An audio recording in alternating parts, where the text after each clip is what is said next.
Karibu nanone kuri RTY platform. Mwakoze gufata uyu mwanya kugira ngo mubane nanjye dukomeze twumve ijambo ry'Imana. Again, RTY ndashaka kubasobanurira icyo ari cyo. RTY ni amagambo avunaguye ya reliable to you. So reliable to you bishatse kuvuga uwo kwiringirwa. So Kristo ari reliable to you. Kristo ni uwo kwiringirwa kuri wowe. Kristo ni uwo kwiringirwa mu buzima bwawe. Nicyo iyi ministry ihagarariye. Turashaka kubwira abantu ko Kristo ari wo kwiringirwa mu buzima bwabo. Turashaka kubamenyesha inkuru nziza y'agakiza tubonera muri Kristo Yesu. Niyo moto cyangwa se niyo ntego y'iyi ministry. Tugendera ku ijambo riri mu Bakorinto ba 2:5 uhereye ku murongo wa 17 ko uri muri Kristo Yesu, iyo umuntu ari muri Kristo Yesu aba baye icyaremwe gishya, ibya kera biba bishize. Noneho wagira ku murongo wa 21 bakatubwira ko utarigeze kumenya icyaha, Imana yamuhinduye icyaha ku bwacu kugira ngo muri we duhinduke gukiranuka kw'Imana. So nicyo duhagarariye, nicyo tubereyeho hano ku isi, ni ukugira ngo tumenyeshe abantu iby'agakiza, tubamenyeshe ibyo gukiranuka kw'Imana tubonera muri Kristo Yesu. Tukabwira abantu ko dukwiye kugenda twirata icyo Kristo yakoze kurusha twebwe imirimo yacu cyangwa se icyo tubasha gukorera Imana. So Christ are reliable to you. Kristo ni uwo kwiringirwa muri area y'ubuzima bwawe bwose yose. Nuvuga ngo igice cy'ubuzima bwawe cyose watekerezaho, Kristo ni uwo kwiringirwa. Ijambo ry'Imana muri Yeremiya I think ari mu gice cya 17 baratubwira ngo havumwe uwiringira umwana w'umuntu akishingikiriza amaboko ye. Iri jambo rijya rintangaza cyane ndetse ndanarikunda kuko urumva abantu dukunda kwishingikiriza amaboko y'umwana w'umuntu. N'amaboko yanjye yo nishingikirije burya barishingikirije amaboko y'umwana w'umuntu. Ariko ijambo ry'Imana ritubwira ko havumwe uwiringira amaboko y'umwana w'umuntu. So turashaka kugira ngo abantu bakuri ibyiringiro ku maboko y'umwana w'umuntu, kuri ibyiringiro kuri wowe cyangwa ku wundi muntu, ubishyire muri Kristo Yesu. Nicyo ubutumwa bwiza buduhamagarira. So anyway, you're welcome and thank you. Ndashimira Imana cyane kubwa impact iyi ministry irimo iragira. Ndashimira Imana cyane kubw'ibibazo abantu bambaza. Ndashimira Imana cyane kubwa feedback tubona, and icyo nsaba Imana ni ukugira ngo you know Paulo niwe ubwira abantu akababwira ngo babe rooted cyangwa bashinga imizi muri Kristo Yesu no mu butumwa bwiza donc. So nanjye nicyo nifuza no kugira ngo ubwoko bw'Imana bumenye Kristo, tumenye Kristo birenze uko abantu rukundo rwe rurenze uko abantu barumenya, turusheho kumumenya, turusheho kwishimira urukundo rwe, tugirane relationship nawe, tugirane ubumwe nawe, icyo biriya yita umudendezo. So tubonera mu rukundo rwa Kristo Yesu. Anyway, uyu munsi nashatse ko dukomeza kuri series zacu zo mu Efeso. So twari tugeze kuri Ephesians chapter 3, Efeso 3. Twari twavuze ku Efeso 1 tubona imigisha tubonera muri Kristo Yesu. Ku murongo wa 3 twahawe imigisha yose y'umwuka y'ahantu ho mu ijuru muri Kristo Yesu. Akomeza kutubwira kuri identity yacu cyangwa se kubo twagizwebo n'umurimo Kristo yakoze ku musaraba. Tugeze ku gice cya 2 atubwira ngo kubwa kamere mwarabo kugirirwa umujinya, ariko kubw'imbabazi zayo yingisha natwe urupfu rw'umwana we ku musaraba. Aratubwira ati ntibyavuye ku mirimo yacu ahubwo byavuye ku buntu kugira ngo atagira ugira icyo yirata. Aho ni mu Efeso 2 umurongo wa 8. So urumva ko arimo aratubwira identity yacu. Ephesians chapter 1 igice cya mbere n'icya 2 ndetse n'icya 3 n'icya 4 aratubwira kuri identity yacu. Noneho tujya mu gice cya 5 nibwo ari butangiye kutubwira noneho uko dukwiye kugenda bikwiranye n'ibyo twahamagariwe. Reka nza nkwereke, nusome inzandiko za Paulo uratanga. Niba utakabonye ibi bintu ubibone. Paulo abwira abantu identity yabo cyangwa abo bari bo muri Kristo Yesu. Toujours inzandiko ze muze kuzisoma mwitonze murareba. Abanza kukubwira identity, akakubwira uwo wagizwe muri Kristo Yesu. Noneho towards the end cyangwa asoza akakubwira noneho kugenda bikwiranye n'ibyo wahamagariwe. You see, bitandukanye n'inyigisho z'idini z'iminsi. Abantu barashaka kwera imbuto batigeze batera, reka bari kumva. So ntabwo ushobora ntabwo ari imbuto zibanza, ahubwo habanza gutera, and then noneho icyo wateye kikazabyara kikazabyara imbuto. Ndashaka ko tuzavuga ndashaka ko tuzavuga ku mbuto z'umwuka at some point, kandi tuzabivugaho tubone uburyo twera imbuto z'umwuka. By the way, reka nza nkubwire, imbuto z'umwuka zitandukanye n'imirimo yawe. You see, imirimo yawe ntabwo ari imbuto z'umwuka. Imbuto z'umwuka nicyo umwuka yera muri wowe, bikora inside out, ariko imirimo yawe ni yawe nyine. You know, imirimo yawe ntabwo ari imbuto z'umwuka. Imbuto z'umwuka ni iz'umwuka. It's effortless.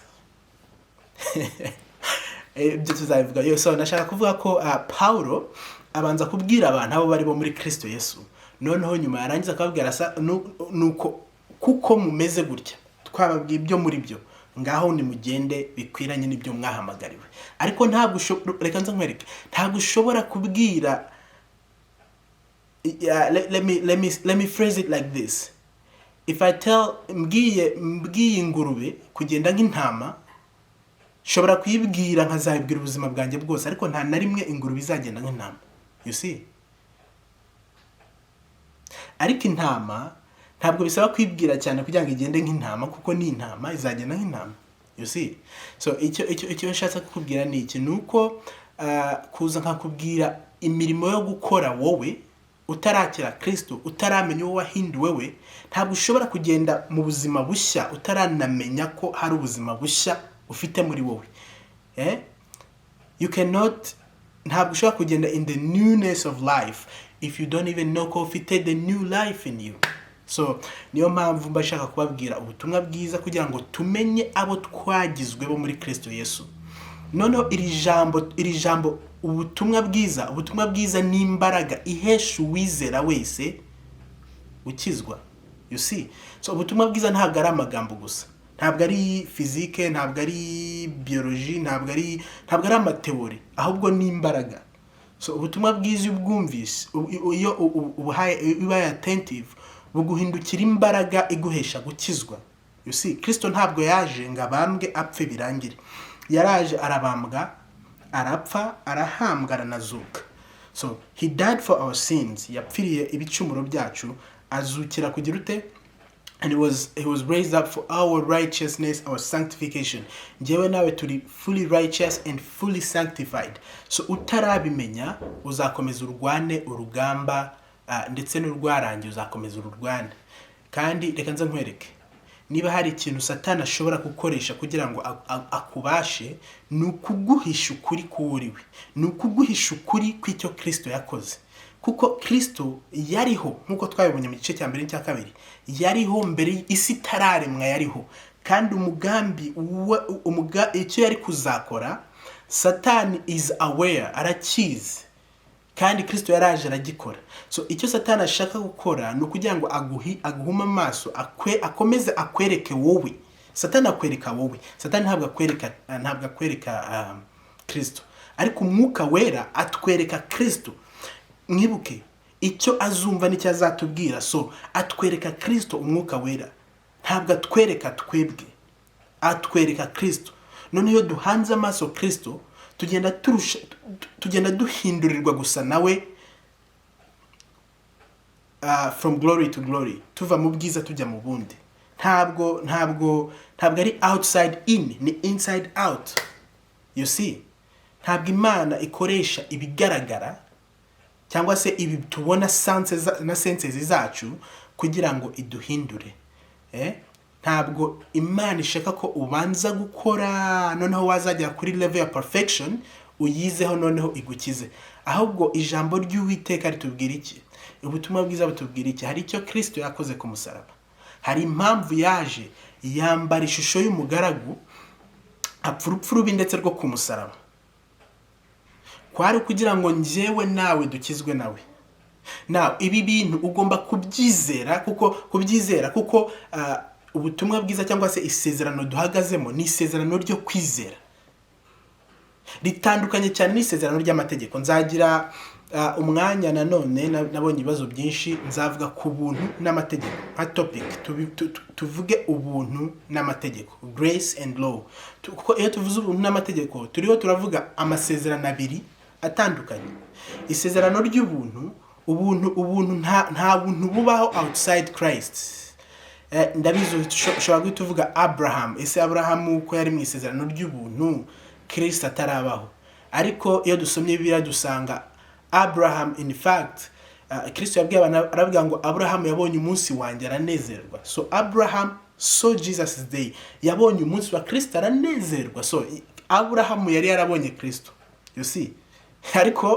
Ariko ntabwo yamubonye nk'uko twebwe tumubona, kuko uyu munsi ngewe nawe duhagaze mu gikorwa cyarangiye. Abraham we yabiboneraga kure, ariko ngewe nawe tubasha kubibona noneho face to face. You see? Ariko ndashaka kubwira ko mbere yuko amategeko atangwa, Abraham yabaye pronounced righteous outside amategeko. Ariko kuva mu isezerano ry'amategeko nta muntu numwe tubona uri pronounced righteous. Twongera kubona abantu bari pronounced righteous in the New Testament mu isezerano rishya, ari bonje nawe, kuko utarigeze kumenya icyaha yahindutse icyaha ku bwacu, kugira ngo muri we bigende bite duhinduke gukiranuka kw'Imana. Yes, Paulo aratubwira ngo ubutumwa bwiza ntibunkoze isoni, kuko ari imbaraga ihesha uwizera wese kugira gukizwa, uhereye ku Muyuda akageza ku Mugereki. So yeah, ubutumwa bwiza duhagazemo n'ubw'igiciro cyinshi cyane, kuko muri bwo turaza kubona uyu munsi uburyo Paulo avuga ko muri bwo ariho tumenya ubwiru bw'Imana. Iyo ikintu bakise ubwiru, cyangwa se mu Cyongereza ni mystery, you know, niba ikintu hari ubwiru, nuvuga ngo ni ikintu cyahishwe, you see. Ariko noneho mu butumwa bwiza burakitumenyesha. Turaza kubona ubwo bwiru ubwari bwo. One of my friends yarambaje, umwe mu nshuti zanjye yarambaje atariko abantu batazi ubuntu bw'Imana, iyo bagiye gushima Imana bayishimira iki? Like bakoresha ayo magambo gushima Imana bayishimira iki? Numva birantangaje cyane, nanjye ndavuga ariko koko iyo umuntu utarasobanukirwa ubuntu bw'Uwiteka, utarasobanukirwa igikorwa Kristo yakoze ku musaraba, iyo ugiye gushima Imana wishimiye iki? Ushimwe Imana yuko wampaye inzu, wampaye imodoka, wampaye ntihumeka. Yes, ntabwo mbyanze ko ibyo ngibyo tugomba kubishima Imana. Yes, kubera ko it's all by grace. Ariko ibyo ni intuza, ni Kristo yabwiye abantu avuga ngo mushake ubwami bw'Imana no gukiranuka kwayo, ibindi byose muzagira muzabyongererwa. Ibyo ni inyongera. Hari ubwami bw'Imana no gukiranuka kwayo. Gukiranuka kw'Imana ni Kristo. You see, there is nta gukiranuka kw'Imana hanze ya Kristo. So iyo tubonye Kristo, ibindi byose bibinyongera. So muri Kristo Yesu niho hahishwe ubutunzi bwose bw'Imana. Donc nukuvuga ngo Christ ni full package y'ikintu cyose Uwiteka ashobora kugira ashobora guha mwene muntu. Ngo mbese itarimanye umwana wayo ikamutanga ku bwacu, yaburite hamwe nawe kumuduhana n'ibindi byose. Like he who did not spare his own son akamutanga ku bwacu, yaburata kumuduhana n'ibindi byose. So Paulo yarabyibazaga. You see, so ibintu byose everything, ikintu cyose watekereza ukeneye muri ubu buzima, Uwiteka yakiduhereye muri Kristo Yesu. Abefeso 1:3 yaduhaye imigisha yose y'umwuka y'ahantu mu ijuru.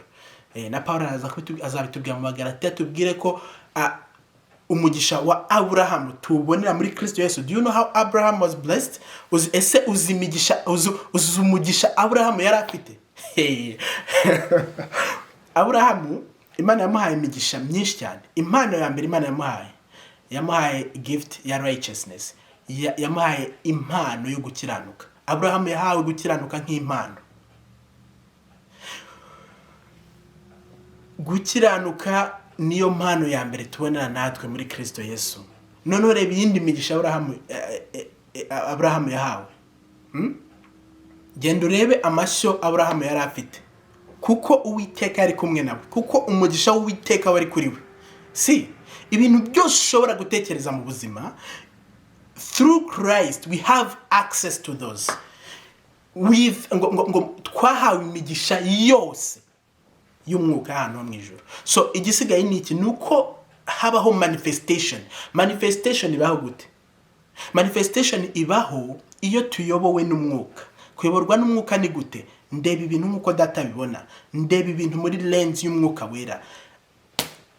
Yes, ntabwo nkikoresha five senses kugira ngo ngire world view.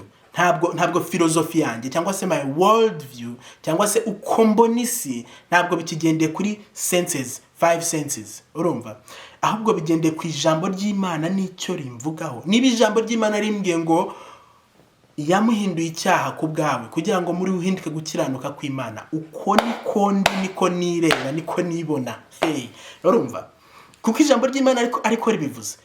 Ijambo ry'Imana tubwira ngo let all men be liars. Reka abantu bose ababe abanyabinyoma, ariko Imana ibe iy'ukuri. So ibyo abantu bavuga ni ibinyoma, ariko ibyo Imana ivuga ntabwo bishobora kuba ikinyoma. Nta kinyoma na kimwe kiri mu ijambo ry'Imana. So niba ijambo ry'Imana rimbwiye ngo yahindutse icyaha ku bwanjye kugira ngo muri we mpinduke gukiranuka kw'Imana, ese ndiki ndugukiranuka kw'Imana muri Kristo Yesu kuko ndi muri we. So ikibazo cyaba ese uri muri Kristo Yesu? Niba yes, niba uri muri Kristo Yesu, menya ko wahinduwe gukiranuka kw'Imana. Ese byabaye gute? Ubwo yahindukaga icyaha ku bwawe, nta cyaha yigeze akora, niko nawe umwakiriye uhinduka gukiranuka kw'Imana ntacyo ukoze. Ariko systeme y'isi ntabwo ari gutya yubatse. Systeme y'isi yo irakubwira ngo turi muri capitalism. It's purely anuvuga ngo urakora kugira ngo uhabwe. So nudakora ntabwo meriting. Niko systeme y'isi yubatse. Ubona icyo wakoreye. Ariko iyi systeme y'isi Imana ashaka ko tuyirenza amaso, tukumva yuko data we yashimye kuduha ibyo tutamerita, yashimye kuduha ibitadukwiriye, aduhaza ubuntu bwe. My friends, ibi bintu biratangaje. We have to understand, tugomba kubyumva ndetse bikatubera ubuzima. Anyway, reka dusome Abefeso 3 turebe iby'ubwiru bw'Imana Paulo ariho aratubwira. Abefeso 3, reka twumve ngo ubwiru bw'Imana bwo gukiza abanyamahanga. Ngo nicyo gituma njyewe Paulo ndi imbohe ya Kristo Yesu, mbohewe mwebwe abanyamahanga, kandi namwe mwumvise iby'ubutware bwo kugabura ubuntu bw'Imana nahawe ku bwanyu, ko mpishurirwa ubwiru bwayo mwiyerekwa nk'uko nabanje kwandika mu magambo make. Yes, we can even pause ahangaha ku murongo wa 3. Atubwiki yise imbohe y'umwami Yesu Kristo. Ariko Paulo arantangaza cyane buryo nsomye amagambo ye. Umugani wa Petero, amagambo ya Paulo yandikanwe ubuhanga bwinshi cyane. Yise imbohe y'umwami Yesu Kristo, kandi ahangaha mwibuke iyo dusomye mu byakozwe n'intumwa dusanga yaraboshwe n'Abaroma. Yaraboshwe n'Abaroma ari under house arrest. Nibwo yanditse Abefeso, Abakolosayi, Abafilipi na Filimoni. Isi yaraboshwe n'Abaroma, ariko agiye kwandikira abantu ati ndi imbohe ya Kristo. So you see, ni imbohe ya Kristo kuko abohewe nubwo aboshwe n'Abaroma, ariko we yita imbohe ya Kristo kuko in other words Christ niwe ufite priority over his life. Philosophy y'ubuzima bwe bwose yubakiye kuri Kristo Yesu. Ngo kandi namwe mwumvise iby'ubutware bwo kugabura ubuntu bw'Imana nahawe ku bwanyu, ko mpishurirwa ubwiru bwayo mwiyerekwa nk'uko nabanje kwandika mu magambo make. Let me tell you, iyo tuvuze nk'ikintu ni mystery cyangwa ni ubwiru, ntabwo niba ari ubwiru bw'Imana ntabwo ushobora kusobanukirwa hatabayeho iyerekwa. Ntabwo bishoboka. Let me show you.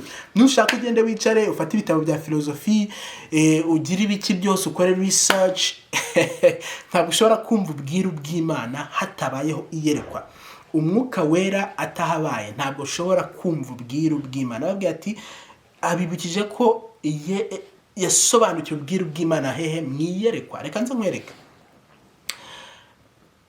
Imana iratangaje. Yesu Kristo mbere yuko atangira ministeri ye, kuko mwibuke Kristo ni Imana 100%, ijana kurindi. yambaye umubiri ijana kurinde. Urumva? So mbere yuko atangira ministeri ye, Yohana arangije kumubatiza ngo umwuka w'Imana amanuka mu shusho nk'iyinuma amugwaho, and then ngo umwuka w'Imana amugira ute, amuyobora mu butayu. Turabona ko ava mu butayu kugeragezwa na Satani bwo yahise atangira ministry ye. So even Jesus himself ari hano ku isi ntabwo yatangiye ministeri ye ataragira ute, ataraba filled with the Holy Spirit. Reka ariko mvuga umwuka wera ataragira. So intumwa za Kristo Yesu yarababwiye ati mugende mu byakozwe n'intumwa igice cya mbere, ababwira ko azabohereza umwuka wera, abasaba kuguma i Yerusalemu, kuguma mu murwa kugeza igihe umwuka wera azazira. No mwuka wera aje nibwo batangiye ministry yabo. Ijambo ry'Imana riratubwira ngo Petero ubwo yavugaga ngo batangajwe n'uburyo avuga amagambo y'ubwenge kandi atarize. You see, that's what the Holy Spirit does in your life. Umwuka wera iyo look, ngo ni byiza ko ngenda kuko nintagenda umufasha atazaza, ariwe mwuka wera mwasezeranijwe. You see, so nukuvuga iki, umwuka wera yaje agusobanurira amayobera yose y'Imana cyangwa se ubwiru bw'Imana. So hatabayeho guhishurirwa k'umwuka, uzakomeza ugendere kuri humanistic religions cyangwa se inyigisho z'idini zidafite substance. You see, kandi izo ngizo nta kindi zibyara. Uyu munsi uri hano, ejo uri hasi, up down, ukaguma muri ibyo kuko wigishijwe inyigisho z'idini nta mwuka wera, nta guhishurirwa kurimo. So icyo bikora ni iki, uyu munsi ukora neza ukumva urishimye, ariko ibyo ngibyo bigaragara amaso y'abantu kandi bizashiraho, ejo bikakunanira ukajya hasi. Ariko ijambo ry'Imana rirashaka ko nkuko twakiriye Kristo aba ariko tugendera muri we. Twamwakiriye ryari, twumvise ijambo ry'umwuzuro, ubutumwa bwiza, noneho kubw'ubuntu bwa Kristo turamwizera. So uko kwizera, umukiranutsi abeshwaho no kwizera. The righteous shall live by faith. Uko kwizera niko Data ashaka ko tugenderamo, nkuko twakiriye Kristo aba ariko tumugenderamo. You see, ntabwo Imana ishaka ko duheranwa n'idini, duheranwa n'inyigisho z'idini zitubwira ko tugomba kwihingamo ibyiza, kwishakamo ibyiza, kandi ibyo byiza akaba ari byo bidetermining, akaba ari byo bidetermina umubano tugirana n'Imana. Data arashaka ko twegera intebe ye, intebe y'ubwiza bwe, twambaye gukiranuka kwa Kristo, atari ugukiranuka kuva mu mirimo yacu. Nicyo Data ashaka. So ibyo ntabwo bishobora kubaho atabayeho guhishurirwa k'umwuka wera kugira ngo dusobanukirwe iby'ubwiru bwe. Paulo araza kutubwira ubwo bwiru ubwari bwo, muratangara cyane, nanjye natanga bwo nasomaga. Kadukomeze. Ku murongo wa 4 aravuga ngo mu Efeso 3 twakomeje, namwe nimuyasoma ariko abwira amagambo ye, namwe nimuyasoma muzirebera ubwanyu uburyo menye ubwiru bwa Kristo koko, ubwo ntibwamenyeshejwe abana b'abantu mu bindi bihe, nkuko muri iki gihe intumwa ze zera n'abahanuzi babuhishuriwe n'umwuka. Muzi impamvu bitabamenyeshejwe se? Babuhishuriwe n'umwuka, yuko abanyamahanga umva ubwo bwiru bahishuriwe n'umwuka. Uzi ubwo ari bwo, ngo yuko abanyamahanga ari abaraganwa natwe kandi bakaba ingingo z'umubiri umwe natwe, abaheshejwe n'ubutumwa bwiza kuzagabana natwe muri Kristo Yesu ibyasezeranijwe. Ngubwo ubwiru Paulo yavugaga ko abanyamahanga ari abaraganwa nabo, abo yavuga ngo ari abaraganwa natwe, no kuvuga yavugaga abayuda. Abayuda ubundi nibwo bwari ubwoko bw'Imana. Njewe nawe ntabwo twari ubwoko bwayo. Twabibonyeho mu gice cya 2 ko iyo twinjiraga mu rusengero twanaruhumanyaga. You know, ngo ntimwari ubwoko, ntimwari ishyanga, ariko ubu muri ubwoko bw'Imana. You see, so ubwo bwiru rero ko abanyamahanga bashobora kuba abaraganwa, nako ari abaraganwa n'abayuda cyangwa abaraganwa, Paulo yavuze ngo natwe, ubwo bwari ubwiru bukomeye cyane. Kubera cyari ubwiru, kugira ngo ubwumve ugomba kubanza kumva igikorwa Kristo yakoze ku musaraba, kandi igikorwa Kristo yakoze ku musaraba kugira ngo cyumve hagomba kubaho umwuka wera. Kanza ngusetse, ntabwo ukeneye umwuka wera kumva amategeko, kuko matter of fact ntabwo amategeko yahawe abantu bari buzuye umwuka wera. Oya, amategeko yahawe Abayisiraheli ku musozi Sinayi. Murebe amategeko bakiyahabwa, Mose akimanuka ku musozi, irya mbere bari kuryica. Irya mbere Mose akimanuka ku musozi bari ndi Uwiteka Imana yawe yagukuye mu gihugu cy'Egiputa mu nzu y'uburetwa, ntukagire izindi mana mu maso yanjye. Bari bibarije igishushanyo.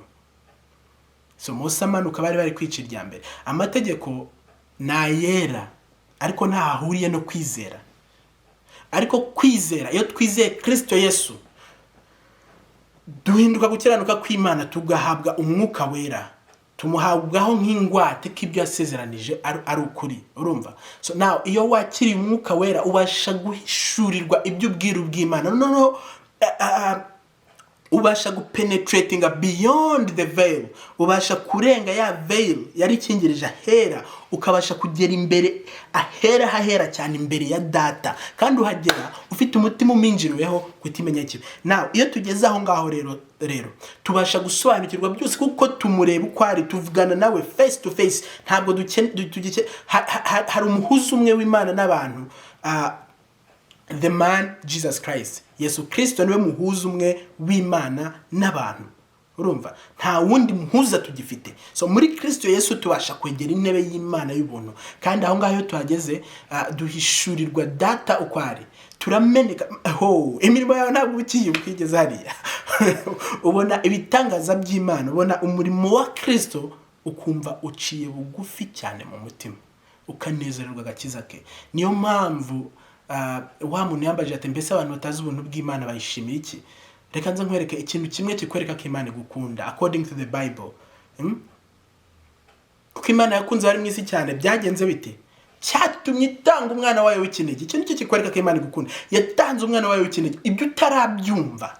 I was speaking nari ndi kuvugana n'umuntu ndi kumubwira uburyo niba agitekereza, niba atekereza icyo Kristo yakoze akumva nibisanzwe, fate Bibiliya yongera asome, yongera bisubiremo neza, abyige, arebe igikorwa Kristo yakoze ku musaraba. Biratangaje cyane.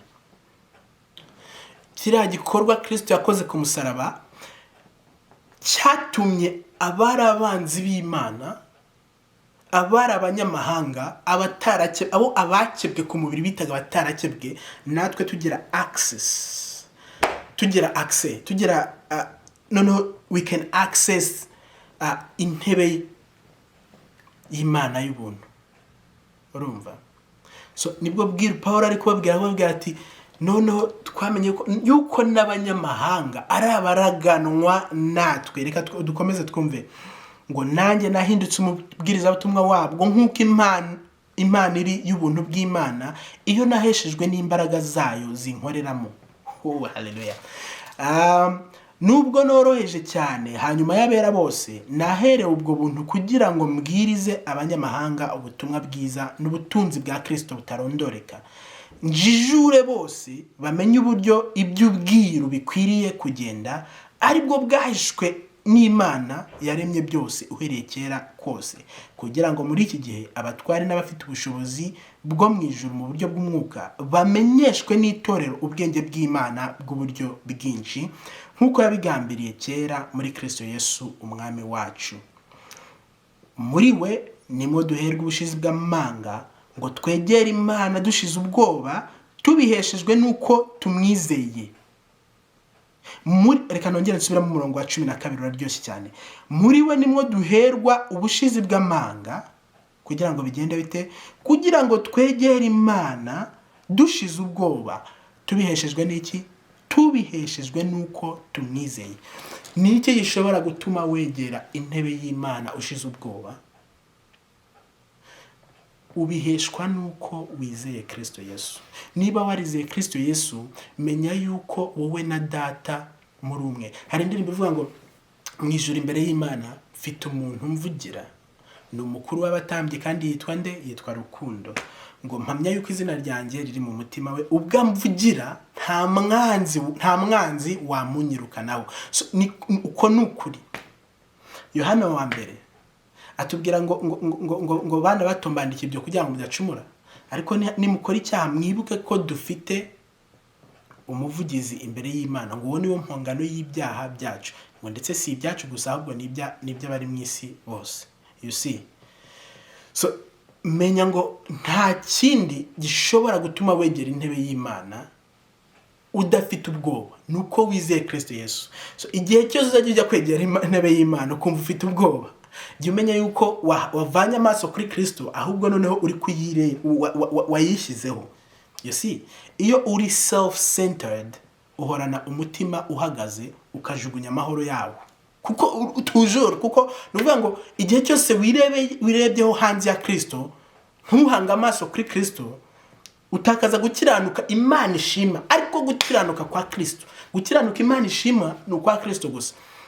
Mwibuke icyo Kristo yabwiye abantu, bavuga ngo kwize gukiranuka kwanyu ni kutaruta uko abafarisayo ntimubasha kugira ute kuraga ubwami bw'Imana. So abafarisayo bari bafite gukiranuka kuzanwa n'amategeko. Mwibuke uko Paulo yavuze ngo ku byo gukiranuka gutangwa n'amategeko nari inyangamugayo, kandi Paulo yari umufarisayo mu bafarisayo. You see, ariko noneho aba amaze guhura na Kristo, yahishuriwe gukiranuka duheshwa nuko tumize, ariko kuduhesha kwegera intebe y'Imana tudafite ubwoba. Anyway, ariko ubwo bwiru noneho ariko babwira ko abanyamahanga ari abaraganwa nabo. Reka turebe ukuntu nabyo byandikiye reka nze ndebe Abakolosayi rimwe. I'm gonna read from my phone. Ngiye gusoma Abakolosayi rimwe, kadore ku murongo wa 24 wumve iby'ububwiru ababwira. Wumve neza. Okay, kadore nko ku murongo wa 23 ngo niba muguma mu byo twizera, mwubatswe neza ku rufatiro, mutanyeganyega kandi mutimurwa, ngo muvanwe mu byiringiro biheshwa n'ubutumwa mwumvise, bwabwirijwe mu baremwe bose bari munsi y'ijuru, aribwo ngewe Paulo nahindukiye umubwiriza wabwo. None nishimiye amakuba yanjye yo ku bwanyu, kandi ibyasigaye ku byo Kristo yababajwe mbisohoje ubwanjye mu mubiri wanjye kubw'umubiri we ari we torero. Of course yandikaga Abakolosayi ari muri gereza, yabyandikiye rimwe n'Abefeso turi gusoma. Ngo iryo nahindukiye umubwiriza nkurikije ubusonga Imana yampaye ku bwanyu, kugira ngo mbwirize abantu ijambo ry'Imana ryose, ari byo bwabwiru bwahishwe uhereye kera kose n'ibihe byose, ariko none bukaba bwarahishuriwe abera bayo. Ngo abo Imana yishimiye kumenyesha ubutunzi bw'ubwiza bw'ubwo bwiru bwageze mu banyamahanga. Ubwo bwiru n'ubuhe? Ari bwo Kristo uri muri mwe, ari byo byiringiro by'ubwiza. Si Kristo uri muri mwe nibyo byiringiro by'ubwiza, kandi ubwo nibwo bwiru bwari bwarahishwe uhereye ku kuremwa kw'isi. Can you imagine? Iki kintu tugomba kukiga. Kristo muri mwe ngo niwe byiringiro by'ubwiza, ngo nibwo bwiru bwari bwarahishwe. So reka nze nkwereke impamvu ibi bintu abanyedini batabyumva, bakumva yuko iyo tubibwirije turi kubwiriza ubutumwa buyobya. Nuko ari ubwiru. N'ubwiru ntabwo ushobora kubyumvisha senses zawe. Ntabwo kukubwira ko Kristo muri wowe ari we byiringiro by'ubwiza, nta kindi, nta bindi byiringiro ufite. Imirimo myiza ukora siyo iguha ibyiringiro. Kubusura abarwayi ugira ute ugenda wigengesera, sibyo biguha ibyiringiro. Ikiguha ibyiringiro ni kimwe, ni Kristo muri wowe. Kristo muri wowe nibyo byiringiro by'ubwiza. Niba ushaka kubyumvisha senses zawe, good luck. Ariko n'ubwiru, kandi hatabayeho guhishurirwa n'umwuka wera ntabwo ubasha kubyumva. You see, so iyo ngiranye conversation n'umuntu cyangwa iyo mbwirije umuntu akavuga ngo it doesn't make sense, yes it doesn't, it's not meant to make sense. You see, kuko ubwiru bw'Imana tubusobanukirwa iyo duhishuriwe n'iki n'umwuka wera. Ariko Bibiliya iri clear cyane. Sinzi niba hari abantu bajya basoma Bibiliya. Reka twongere tuhasome. Ngo ari byo bwabwiru, dore ku murongo wa 26 Abakolosayi rimwe, ari byo bwabwiru bwahishwe uhereye kera hose n'ibihe byose, ariko none bukaba bwarahishuriwe abera bayo, abo Imana yishimiye kumenyesha ubutunzi bw'ubwiza bw'ubwo bwiru bwageze mu banyamahanga, ari bwo Kristo muri mwe, aribwo Kristo uri muri mwe ari byo byiringiro by'ubwiza. Christ in you niwe hope of glory. None Pawulo arangije avuga ngo niwe twamamaza tuburira umuntu wese, tumwigisha ubwenge bwose kugira ngo tumurikire Imana umuntu wese amaze gutunganirizwa rwose muri Kristo Yesu. Oh man. Icyo nicyo gituma nkora cyane, ndwana na umwete nk'uko imbaraga ze ziri zinkoreramo. You see, bitandukanye. Pawulo ukuntu yakoraga bitandukanye nuko idini uyu munsi twigisha gukora. Ngo icyo nicyo gituma nkora cyane, ndwana na umwete nk'uko imbaraga ze ziri zinkoreramo cyane. You see, it's all about imbaraga ze zikurimo, nizo ziproducinga ibyo tubona hanze. Of course ibi bintu tuzakomeza tubivuge, tuzavuga no kuri discipleship cyangwa se the discipline cyangwa se amahame y'isi y'umwuka abaho, ariko ntabwo njya kubivuga muri iyo mfashe iyo na appropriating, iyo mfashe ikintu nizera nka cya appropriating mu buzima bwanjye, bitandukanye no gukora cyane njyewe kugira ngo Imana indebe ukundi kuntu cyangwa kugira ngo Imana inyishimire. Ntabwo nkikora kugira ngo Imana inyishimire, kuko Imana yaranyishimiye cyane muri Kristo Yesu. Yaranyemeye, ntacyo nakora kugira ngo ireke kunyemera. You see, keretse mvuze nti I reject Christ, ari byo birahita gutuka umwuka. Havuga ni Kristo ndamurejectinze, ibyo byo Bibiri tubwira ko abataramwemeye they stand condemned, barangije gucirwaho iteka. Ariko njyewe nawe twemeye Kristo Yesu nta teka tuzacirwa. Uwiteka aratwishimiye ijana kurindi. Ibyo Kristo muri wowe, Kristo kuba yaremeye akaza gatura mu muntu, nibwo bwiru bwari bwarahishwe, ariko muri iyi minsi bwahishuriwe iki? Mu bihe bya nyuma bwahishuriwe abera bayo kubw'umwuka wera. Imana ishimwe cyane. Rero ngo nicyo gituma Pawulo, ubwo butumwa bwiza nibwo Pawulo yarabereye iki imbohe. Reka nze mbabwire, ubutumwa bwiza ni ubutubwira icyo Kristo yakoze, ni ubuduhishurira ubwiru bw'Imana, aribwo Kristo muri mwe ariwe byiringiro by'ubwiza. Ubwo nibwo butumwa bwiza. Ariko muri iyi minsi ubutumwa bwiza ntabwo abantu babwumva, ahubwo bumva ko ubutumwa bwiza, donc umuntu araza kugira ngo ugomba gukora ibi nurangiza Uwiteka azakwemera. Arangiza kuvuga ko ari kukubwira ubutumwa bwiza. Twari tugeze mu mwanya wo kuvuga ubutumwa bwiza. Ubwo ntabwo ari ubutumwa bwiza. Shobora kukubwira ibyo ugomba gukora kugira ngo ubone ikindi kintu, ariko ntabwo buhindutse ubutumwa bwiza. Nubwo byanditse mu ijambo ry'Imana, ariko niba byanditswe mu ijambo ry'Imana bikaba byanditswe, Uwiteka arelatinga kuri twebwe, akorana natwe mu masezerano. Hari isezerano yagiranye na Abraham, hari isezerano yagiranye na Mose n'Abayisiraheli ku musozi Sinayi, hari isezerano yagiranye na Kristo ku musaraba. Urumva? So biterwa naho uri kwirebera. Mu isezerano Uwiteka yagiranye n'Abayisiraheli ku musozi Sinayi, ryari isezerano rivuga ngo nimukora neza mukagenda gutya, dore imigisha nzabaha, dore imivumo. Byanditswe mu gutegeka kwa 2:28. Nimugenda nimunyumvira mukitondera amategeko yanjye, dore imigisha nzabaha, ariko nimwanga mukagoma, dore imivumo. None twagira mu isezerano rishya Kristo yagiranye n'Imana ku musaraba, ari ryo sezerano ry'amaraso ryakomejwe n'amaraso ya Yesu Kristo. Ijambo ry'Imana tubwira iki? Yahindutse icyaha ku bwacu. Urumva? Yashenjaguriye gukiranirwa kwacu. Ibihano biduhesha amahoro byari kuri we. Yesaya 53. Urumva? So nukuvuga iki? Kristo Yesu yahindutse ikivume ku bwacu. You see, yadukijije umuvumo uzanwa n'amategeko. Ya mivumo ba pronouncing muri gutegeka kwa 2:28, iyo niyo Kristo yishyizeho ku bwanjye nawe, asoza ibyo gukiranuka kw'amategeko kugira ngo muri we duhinduka gukiranuka kw'Imana. So njyewe ntabwo tugihabwa umugisha kuko twakurikije amategeko, ahubwo duhabwa umugisha kuko twizeye Kristo Yesu. Nkuko Abrahamu yizeye bikamuhanurizwa no gukiranuka gahabwa ya migisha yose, niko natwe twizeye Kristo Yesu biduhanizwa no gukiranuka, kandi muri we twahawe imigisha yose y'umwuka y'ahantu ho mu ijuru. Singi bivuze na Abefeso 1:3. Urumva? Umva ukuntu Imana y'umwami wacu Yesu Kristo ariyo na se ishimwe kuko yaduhereye muri Kristo Yesu imigisha yose y'umwuka y'ahantu ho mu ijuru.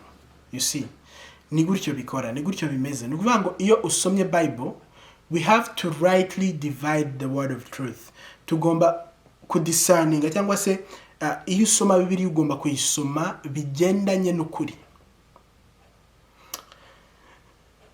ukamenya ko yes, ubutumwa bwiza tubona muri Bibiliya yose, ariko mu isezerano rya kera tubonamo Kristo ariko uri ngo ni igicucu cy'ibyiza byari kuzaza, ariko noneho tugeze mu isezerano rishya veil iba removed tukareba Kristo uko ari. You see, so duhagaze mu isezerano rirusha ayandi yose kuba ryiza, niko umwanditsi w'Abaheburayo yabitubwiye. So ndashaka ko usobanukirwa iby'ubwiru bw'Imana, ukamenya ko Kristo muri wowe ari byo byiringiro by'ubwiza. Christ in you niwe byiringiro by'ubwiza. Christ in you is the hope of glory. Hallelujah. So iri jambo tuzakomeza turivugeho. Twasomye Abefeso 3 dore ku murongo wa 1 kugeza ku 13. Uzakomeze nawe usome, ujye usubiramo ibi bintu. Tuzongera dusome guhera ku murongo wa 14 turangiza igice cyose, kandi nkuko nabivuze stay tuned. Ndashaka kuzavuga ku mbuto z'umwuka, ariko mbere yuko mvuga ku mbuto z'umwuka ndashaka kuzavuga ku kintu cyitwa ubuntu n'amategeko, kugira ngo dusobanukirwe ese ubuntu ni iki, amategeko ni iki. Ndashaka ko dusobanukirwa aya masezerano abiri, kuko iyo tuvuze amategeko n'ubuntu turi kuvuga amasezerano abiri atandukanye. Muri Yohana igice cya 1 murongo wa 17 batubwira ngo amategeko, reka magusomere wumve Yohana 1:17 umva ukuntu avuga, so that the Bible can speak. Umve ngo reka duhere ku murongo wa 16 kugira ngo tudaca interuro kabiri, ngo kandi ibimwuzuye akaba ari byo twahaweho twese. Urumva, ni ubuntu bukurikira ubundi. Ubwo ari kuvuga Kristo ngo kuko amategeko yatanzwe na Mose, ariko ubuntu n'ukuri byo byazanwe na Yesu Kristo. Urumva, ngo reka nongere amasubiremo. Yohana 1:16 na 17 ngo kandi ibimwuzuye akaba ari byo twahaweho twese, ni ubuntu bukurikira ubundi. Kuko amategeko yatanzwe na Mose, ariko ubuntu n'ukuri byo byazanwe na Yesu Kristo. Can you imagine? Ibimwuzuye, ibyuzuye Kristo Yesu nibyo twahaweho. Reka nza kubwira, niba warakiriye Kristo Yesu, ibimwuzuye nibyo wahawe, ni ubuntu bukurikira ubundi. Ngo kuko amategeko yatanzwe nande, ngo kuko amategeko yatanzwe na Mose, ariko ubuntu n'ukuri byazanwe na Kristo. So amategeko yaratanzwe, atangwa nande? Na Mose. Mose yari umuntu nkanjye nawe, yari umugaragu, yatanze amategeko. Ariko noneho ubuntu n'ukuri, ubuntu ntabwo bwaje bwonyine, ubuntu n'ukuri biri muri package imwe. So hanze y'ubuntu nta kuri kuri yo, kuko ubuntu n'ukuri byazanwe na Yesu Kristo. Noneho ubuntu n'ukuri byo ntibyatanzwe, ahubwo byazanwe na Yesu Kristo. Can you imagine? Amategeko ajya gutanga, Imana yatanze, yahereje Mose umugaragu, mwene Adamu, yaramuhati twara Abisirayeli. Ariko ubuntu n'ukuri byo Imana y'ubwayo muri Kristo Yesu yari imanukiye irabituzanira.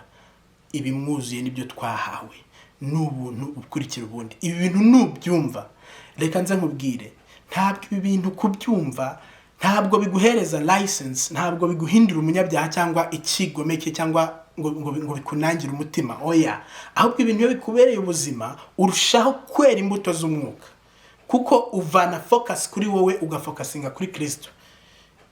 Ahubwo birangiza intambara nyinshi cyane. Ibi bintu ni byiza cyane, tuzabivugaho, tuzavuga ku buntu n'amategeko, dusobanukirwe neza, kuko ibimwuzuye ari byo twahaweho twese, ni ubuntu bukurikira ubundi. Mwakoze cyane kubana nanjye. Uwiteka akomeze abahaze amahishurirwa, murusheho kumenya Kristo, mushorere imizi muri we, amahoro atanga aba yanyu. Possess it because you have it, because you got it. Byose mwabiherewe muri Kristo Yesu. Ngaho rero murusheho gusobanukirwa, birusheho kubabera ubuzima, birusheho kubabera umusingi w'ubuzima mubayeho kwisi. any need ufite, buri kimwe cyose ushobora gusabana na data akakuyobora inzira.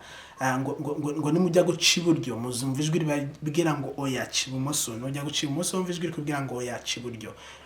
Uwo ni wo mubano mbifuriza kugirana na data, umubano ushingiye ku rukundo atari umubano ushingiye ku bwoba, cause Imana irabakunda cyane, yabaguze igiciro gikomeye cyane, amaraso y'umwana we Yesu Kristo, kandi yabikoreye kugira ngo agirane relationship nawe, muhorane. Niyo mpamvu ijambo ry'Imana tubwira ngo musenge ubudasiba. Nuko bishoboka, byashoboka ko twagirana umubano n'Imana uri constant, udashingiye kuri feelings z'umubiri wacu. Birashoboka ko nabyuka mu gitondo naho umubiri waba unaniwe cyangwa numva ntameze neza, ariko nkabyuka nshimira Imana, ndirimbira Imana ishimwe, nishimira ko ndi kiremwa gishya muri Kristo Yesu, nishimira ko ndi gukiranuka kw'Imana, irrespective of the bodily feeling. You see, ndashaka ko ibi bintu bitubera ubuzima, kandi wowe nkurikiye ibintu bikubera ubuzima, nicyo ngusabira, nicyo ngusengera. Uwiteka akomeze abane namwe.